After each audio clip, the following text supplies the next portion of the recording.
हमारी उंगलियों में जितनी ताकत होती है ना, जब ये उंगलियां मुट्ठी बन जाती हैं तो ताकत 10 गुनी हो जाती है। 1 + 1 2 होता है, लेकिन 1 और 1 11 होता है। ऐसे ही जो हम जातियों में बटे हुए हैं, 10,000 जातियों उपजातियों में बटे हुए हैं, अगर हम सब हिंदू हो जाएं तो हमारी ताकत कई गुना बढ़ जाएगी।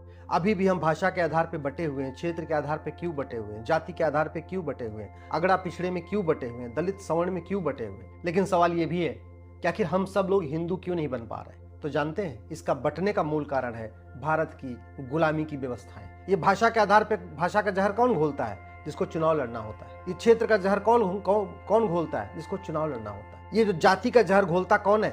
जिसको सांसद बनना होता है, या विधायक बनना होता है, या पार्षद बनना होता है, या प्रधान बनना होता है। और ये जहर इसलिए भी बढ़ता जा रहा है क्योंकि हमने शिक्षा व्यवस्था को ठीक नहीं किया। ये गुलामी की शिक्षा व्यवस्था हमें बांट के रखी है, गुलामी की प्रशासनिक व्यवस्था ने हमें बांट के रखा हुआ है, गुलामी की पुलिस व्यवस्था हमें बांट के रखी है, गुलामी की न्यायिक व्यवस्था बांट के रखी है, और गुलामी की चुनाव व्यवस्था ने हमें बांट के रखी है। गांव का एक दबंग जब एक गरीब के घर पे गरीब की जमीन पे कब्जा करता है ना, तो अपने वो कब्जे को जायज ठहराने के लिए अपने कास्ट वालों को अपने साथ मिला लेता है, और जब फिर गरीब अपनी जमीन छुड़ाने के लिए अपने कास्ट वालों को अपने साथ मिला लेता है। जब दोनों में झगड़ा होता है तो गरीब तो कुछ नहीं कर पाता, लेकिन अमीर थाने में 1000, 2000, 5000 रुपए देके एफआईआर, झूठा एफआईआर करा देता है, और झूठा एफआईआर हो जाता है, क्योंकि झूठा एफआईआर करना अपराध नहीं, झूठी शिकायत करना कोई गंभीर अपराध नहीं है। तो दबंग झूठी शिकायत कर देता है और थाने वाले में हवलदार 10,000 रुपए लेके झूठा एफआईआर कर देता है। सामाजिक समरसता न आने का जो दूसरा सबसे बड़ा कारण है, ये घटिया पुलिस व्यवस्था, घटिया न्यायिक व्यवस्था और भ्रष्टाचार। हमारे भारत में समान शिक्षा होती थी। कृष्ण और सुदामा अलग अलग वर्ण के थे, लेकिन एक ही स्कूल में पढ़े थे। दशरथ जी और सुमंत अलग अलग वर्ण के थे, गरीब थे, अमीर थे, लेकिन एक ही स्कूल में पढ़े थे। भगवान श्री राम और निषाद राज अलग अलग वर्ण के थे, एक ही स्कूल में पढ़े थे। आज कलेक्टर का बच्चा अलग स्कूल में पढ़ता है, कप्तान का बच्चा अलग स्कूल में पढ़ता है, क्लर्क का बच्चा अलग स्कूल में पढ़ता है, हवलदार का बच्चा अलग स्कूल में पढ़ता है, गरीब का बच्चा अलग स्कूल में पढ़ता है, अमीर का बच्चा अलग स्कूल में पढ़ता है, मजदूर का बच्चा अलग स्कूल में पढ़ता है, मालिक का बच्चा अलग स्कूल में पढ़ता है। तो जब तक समान शिक्षा नहीं होगी, जब तक भारत की दोबारा गुरुकुल शिक्षा लागू नहीं होगी, वैदिक शिक्षा नहीं लागू होगी, तब तक सामाजिक समरसता नहीं आ सकती। अभी क्या हो रहा है, 40-50 साल मुकदमा चलता है, फिर गरीब को अपनी जमीन मिल जाती है, लेकिन वो 40-50 साल उस जमीन को जो दबंग है वो तो उपयोग करता रहता है। कोई 40-50 साल के लड़ने के बाद बेचारा वो गरीब उसको अपनी जगह तो मिल जाती है, कई बार वो भी नहीं मिलती, क्योंकि वो गरीब मुश्किल से डिस्ट्रिक्ट कोर्ट तक तो लड़ सकता है, या बहुत कोशिश करेगा हाई कोर्ट तक लड़ेगा, सुप्रीम कोर्ट तक उसके लिए लड़ना मुश्किल है, और दबंग उसको सुप्रीम कोर्ट तक लाता है। फिर मुकदमा शुरू होता है, जांच शुरू होती है।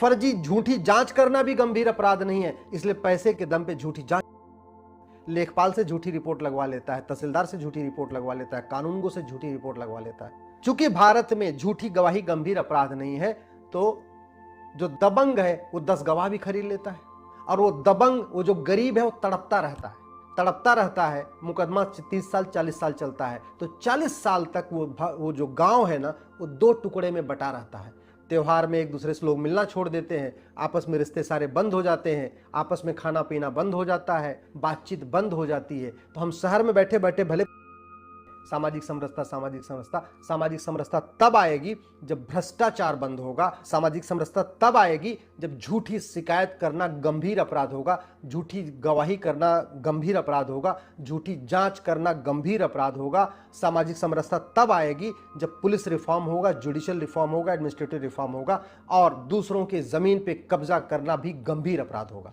भ्रष्टाचार तब रुकेगा जब 100 रुपए से बड़ी नोट बंद होगी, 1000 रुपए से महंगे सामान का कैश लेन देन बंद होगा, और भारत में भ्रष्टाचारियों की 100% संपत्ति जब्त करने, नागरिकता खत्म करने, आजीवन कारावास, फांसी देने के लिए कानून बनेगा। जब तक भ्रष्टाचार खत्म नहीं होगा, सामाजिक समरसता नहीं आएगी। कोई कुछ भी कहता रहे, कोई कुछ भी कहे, एक बटोगे तो कटोगे, जो कुछ कहना कहता रहे, सामाजिक समरसता आ ही नहीं सकती। इसलिए सामाजिक समरसता तब तक नहीं आएगी जब तक भारत की न्यायिक व्यवस्था अच्छी नहीं होगी, भारत की पुलिस व्यवस्था अच्छी नहीं होगी, भारत की प्रशासनिक व्यवस्था अच्छी नहीं होगी, और भ्रष्टाचार को देशद्रोह घोषित नहीं किया जाएगा। और दबंग के लिए लड़ना बहुत आसान है, बड़े बड़े वकील कर लेगा, महंगे महंगे वकील कर लेगा, कोई फर्क नहीं पड़ेगा। गरीब के लिए तो वकील करने के लिए 1 बीघे जमीन पे पहले दबंग ने कब्जा किया हुआ था, बाकी मुकदमा लड़ने के लिए उसको 1 बीघे और अपनी बेचना पड़ता है।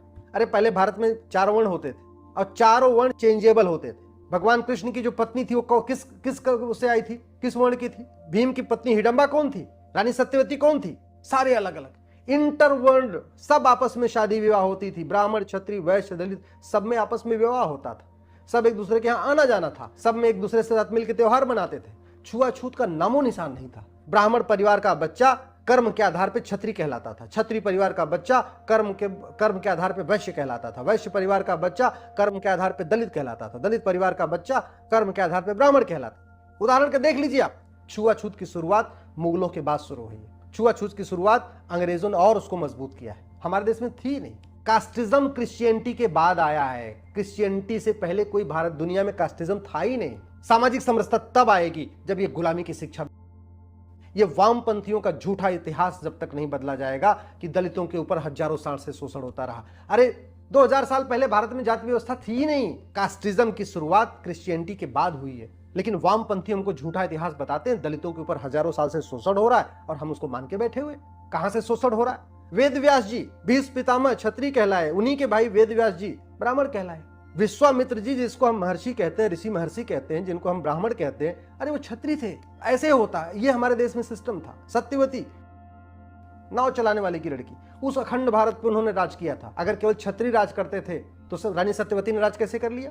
एकलव्य के पिताजी, एकलव्य तो उसके पिताजी चीफ ऑफ आर्मी स्टाफ कैसे हो गए, मुख्य सेनापति कैसे बन गए जरासंध के? अगर क्षत्रिय राज केवल राजा बनते थे तो अंगराज कर्ण, उसकी जो पहचान उसकी तो सूत पुत्र की थी, दलित की थी, वो राजा कैसे बन गया? ये सब झूठा इतिहास पढ़ाया जाता है और झूठे इतिहास का नतीजा है आज भी ब्राह्मण क्षत्रिय वैश्य में आज भी जातियों के आधार पर लोग बटे हुए हैं। छुआछूत की भावना आज भी चल रही।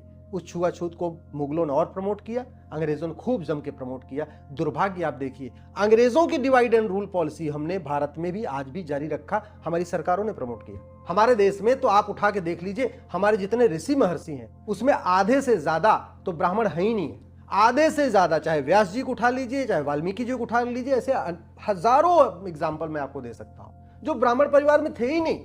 और जो थे भी उसमें भी पता चला पिताजी ब्राह्मण थे, माताजी क्षत्रिय थी, पिताजी वैश्य थे, माताजी दलित थी, पिताजी क्षत्रिय थे, माताजी वैश्य थी। हमारे ऋषियों महर्षियों की बात बता रहा हूं। जो गोत्र कश्मीर के लोगों हिंदुओं का है वही गोत्र केरल के हिंदुओं का है, वही असम के हिंदुओं का है, वही गुजरात के हिंदुओं का है।